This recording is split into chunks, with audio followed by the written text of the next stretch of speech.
Oke, Mbak Gesmi, ini adalah ruangan kita yang terakhir yang ada di sekolah ini. Ini ada ruang terapi. Jadi di sekolah ini ada 3 layanan terapi. Ada terapi bicara, ada terapi behavior, ada terapi sensori. Nah, kebetulan hari ini ada yang sedang terapi. Kita akan masuk yuk. Oke. Iya.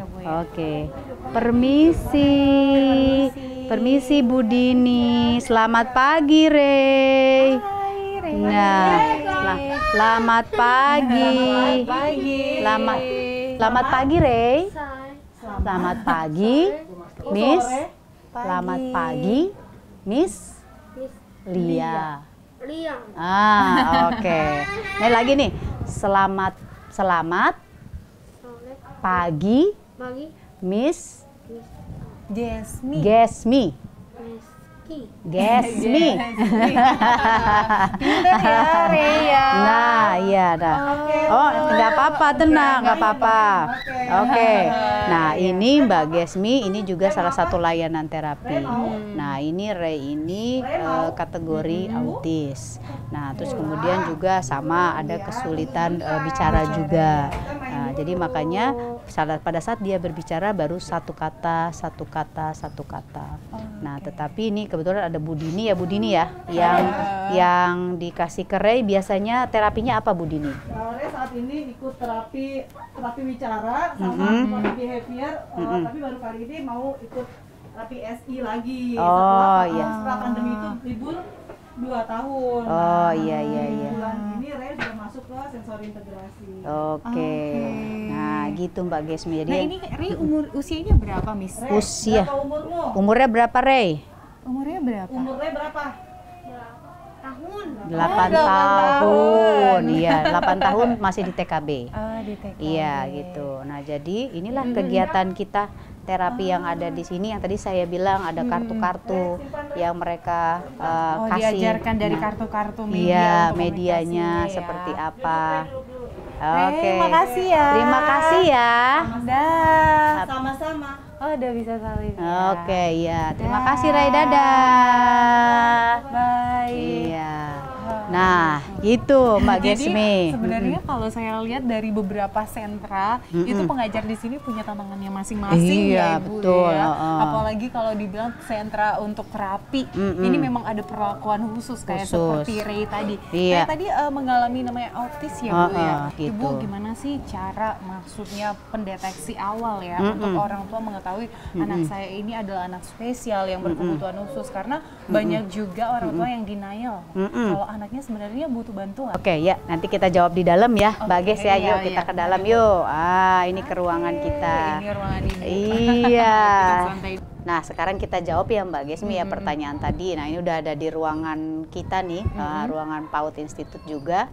Nah, jadi memang tadi pertanyaannya Mbak Gesmi itu sejak kapan sih anak-anak itu terdeteksi kalau memangnya mereka ada hambatan secara perkembangan.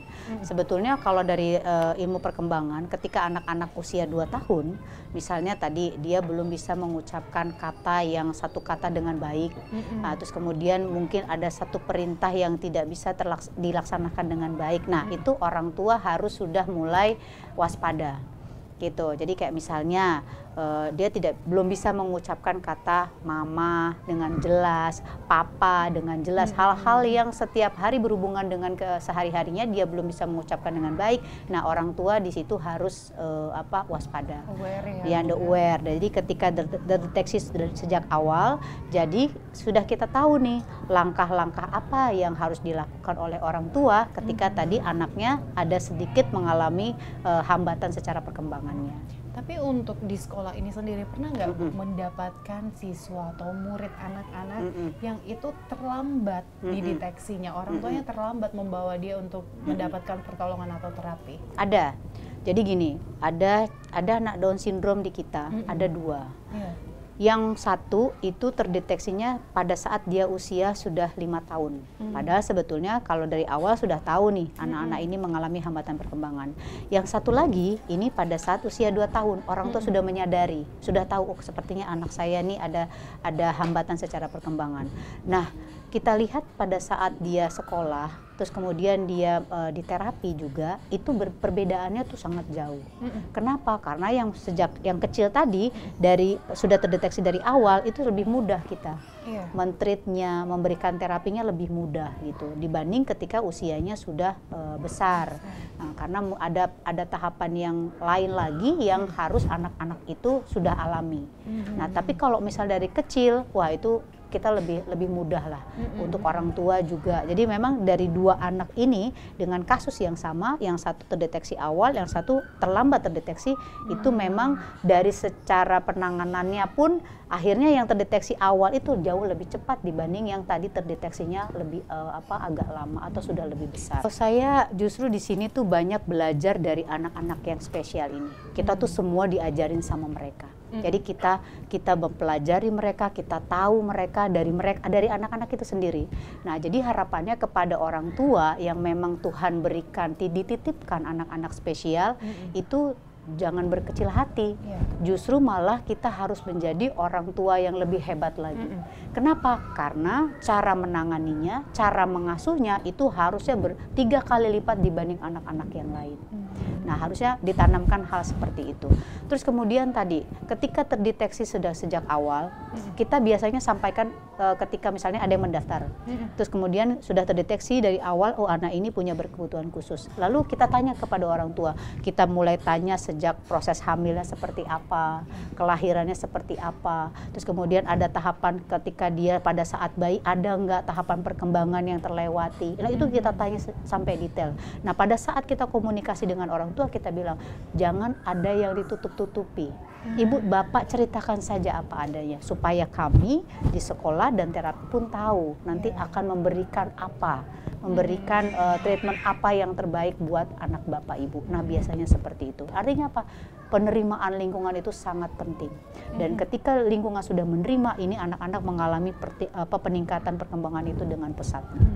Jadi Itu, sebenarnya memang kalau untuk namanya mendidik anak, mengurus anak itu kalau bisa dibilang susah-susah gampang. Iya, ya, betul. ya. Apalagi di zaman sekarang. Iya, apalagi zaman sekarang. Nah, ngomongin zaman sekarang, fenomena sosial seperti apa sih Ibu lihat dengan perkembangan anak-anak, dengan kemajuan-kemajuan zaman? Iya. Waduh, fenomenanya nih ini ya kayak cepat gitu ya, cepat sekali berubah ya. Nah, jadi kayak misalnya kalau anak-anak sekarang ketika memilih cita-citanya sudah beda dengan kita lagi zaman dulu ya, gitu kan. Jadi kalau ditanya anak-anak sekarang, mungkin kalau dulu masih standarnya kita mau jadi apa?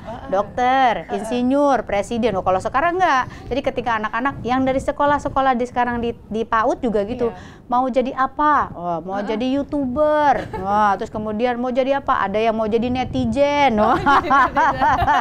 Jadi netizen, itu iya, jadi makanya banyak sekali yang yang kita tidak pernah pikirkan. Sekarang ini anak-anak ini sudah memikirkan hal itu.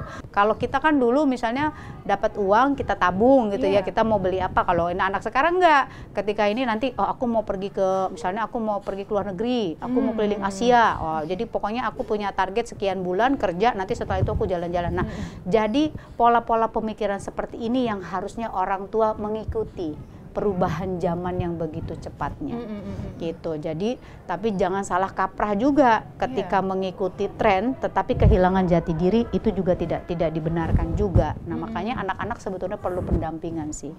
Gitu. Jadi tetap ada pendampingan, tetap mengikuti gimana zaman sekarang sudah mulai berkembang. Karena kita tidak bisa ya Bu memaksakan apa yang kita tahu Betul, dulu. apalagi kalau kadang-kadang orang tuh suka ngomong gini, dulu waktu zamannya mama nggak ada kayak gitu. Dulu waktu zamannya enggak, udah itu beda. Nggak boleh ya? Iya itu gitu. Iya, jadi makanya ketika komunikasi kan kita bilang hari ini orang tua mengasuh, mendidik anak-anak itu bukan lagi saingannya dengan tetangga, bukan lagi dengan saudara, bukan lagi dengan orang di sekitar, tetapi saingan orang tua saat ini mengasuh dari YouTube, Instagram, terus TikTok. Nah, itu saingan orang tua. Kenapa? Karena anak-anak langsung melihat realnya. Cara misalnya dia ngelihat, ada keluarga bahagia lagi jalan-jalan, diposting. Kok keluarga saya enggak? Udah ada perbandingan di sana. Nah, inilah orang tua harus bijak melihat situasi seperti ini.